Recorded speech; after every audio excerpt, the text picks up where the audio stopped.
Selamat datang kembali di kuliah Sistem Kendali Digital. Pada video kali ini kita akan membahas tentang kelanjutan pemodelan fungsi alih sistem masih dalam domain waktu diskrit.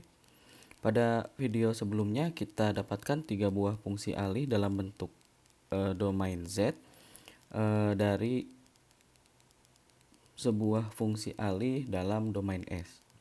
Nah, fungsi alih tersebut dihasilkan berdasarkan proses pencuplikan yang berbeda-beda, diantaranya menggunakan time sampling 0,1 detik, 1 detik, dan 5 detik. Jika hendak mengubah kembali persamaan tersebut ke dalam domain waktu, sederhananya kita harus menggunakan inverse transformasi Z. Nah, dari fungsi alih CZ yang sudah kita dapatkan sebelumnya, kita bisa ubah ke dalam domain waktu diskrit dengan cara inverse transformasi Z. Sehingga kita mendapatkan formula CKT-nya. Kemudian kita bisa gambarkan grafik tanggapan tersebut apabila kita berikan input ke dalam fungsinya. Dan kemudian kita bisa menuliskan persamaannya dalam transformasi bintang, yaitu C bintang T.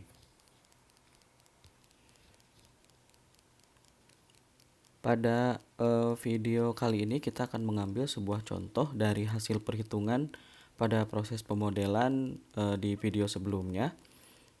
Kita akan menggunakan fungsi alih GZ sama dengan 0,9964 per Z min 0,3042.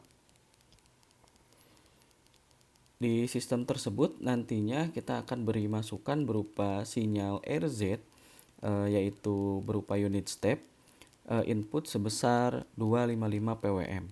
Sehingga bisa kita tuliskan nantinya RZ sama dengan 255 kali Z per Z min 1. Nah, sehingga CZ sama dengan RZ dikali GZ. CZ-nya sendiri dapat kita tuliskan menjadi 255 kali Z per Z min 1 kali 0,9964 per Z min 0,3042. Kemudian langkah berikutnya adalah kita harus mendapatkan CKT-nya.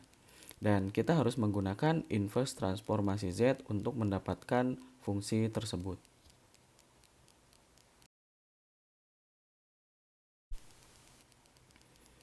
Fungsi alih CZ sama dengan 254,082 per Z min 1 dikali Z min 0,3042 dapat dicari inverse transformasi Z-nya. Sehingga CKT-nya kita dapatkan dengan melakukan solusi penyelesaian menggunakan pendekatan pecahan parsial atau yang sering disebut dengan partial fraction expansion method.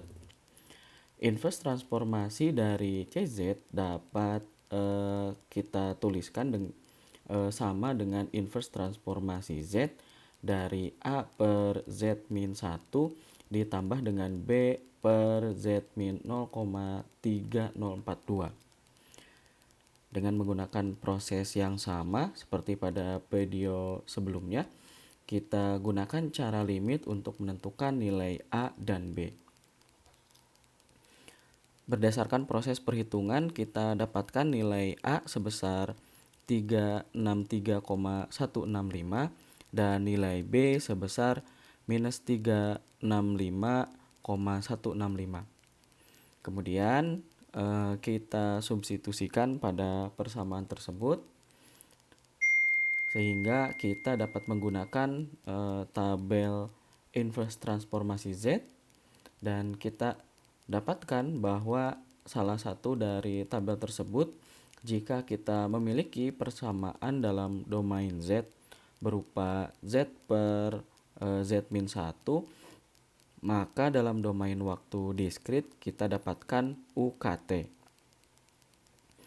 Sedangkan jika kita memiliki persamaan pola Z per Z min E pangkat min AT, kita dapat hasil dalam domain waktu diskrit adalah E pangkat min AT. Berdasarkan tabel tersebut kita dapatkan persamaan CKT-nya sama dengan 365,165 dikurangi 365,165 kali 0,3042 pangkat K. Kemudian CKT tersebut merupakan bentuk dari model kendali kecepatan motor dengan time sampling sebesar 5 detik dalam domain waktu diskrit. Nah, adapun formulasi dalam bentuk transformasi bintangnya dapat kita tuliskan menjadi C bintang T. Nah, C bintang T sama dengan sigma K sama dengan 0 sampai dengan T hingga untuk fungsi CKT itu sendiri dikalikan dengan sinyal impuls pada waktu T dikurangi KT. Dari situ kita dapat melakukan substitusi pada variabel K dan memeriksa setiap output yang dihasilkan. Dengan kita mendapatkan bentuk transformasi bintang berupa C bintang T, kita dapat melakukan proses perhitungan dengan cara melakukan substitusi untuk nilai K dari nilai 0 sampai dengan T hingga.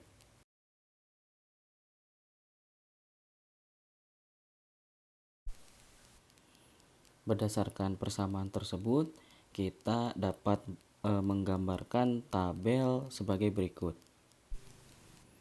Pada perhitungan kali ini, kita akan coba hitung secara manual dari nilai K sama dengan 0 sampai dengan K sama dengan 9. Oke, kita substitusikan nilai K tersebut dan kita akan plotkan juga dalam grafik time series-nya. Hasil yang didapatkan ketika nilai K sama dengan 0 adalah 0. Sedangkan ketika K sama dengan 1, hasilnya adalah 254,08. Kemudian kita bisa plotkan juga pada grafik untuk nilai K-nya 2 sama dengan 331,37. Kemudian untuk nilai K-nya 3 sama dengan 254,88. Kemudian untuk K-nya 4 hasilnya 364,21. Kemudian K-nya 6 di sini 364,87. Kemudian K-nya 8 hasilnya 365,14. Kemudian K-nya 9 di sini hasilnya 365,15. Grafik di samping juga menunjukkan respon sinyal terkuantisasi waktu diskrit karena sebelumnya menggunakan metode ZOH, berarti bentuknya di sini seperti ini. Oke, pada grafik tersebut diberi warna merah dan pada gambar tersebut kita lihat bahwa proses diskritisasi memiliki error kuantisasi. Pada metode ZOH, underestimation dan overestimation dapat terjadi, dan salah satu solusinya adalah mempercepat proses pencuplikan. Demikian untuk pembahasan fungsi alih dalam domain waktu diskrit. Kita dapat menggunakan transformasi Z untuk menyederhanakan perhitungan, serta kita bisa gunakan inverse transformasi Z untuk mengubah kembali fungsi alih ke dalam domain waktu. Semoga bermanfaat. Sampai jumpa di video berikutnya.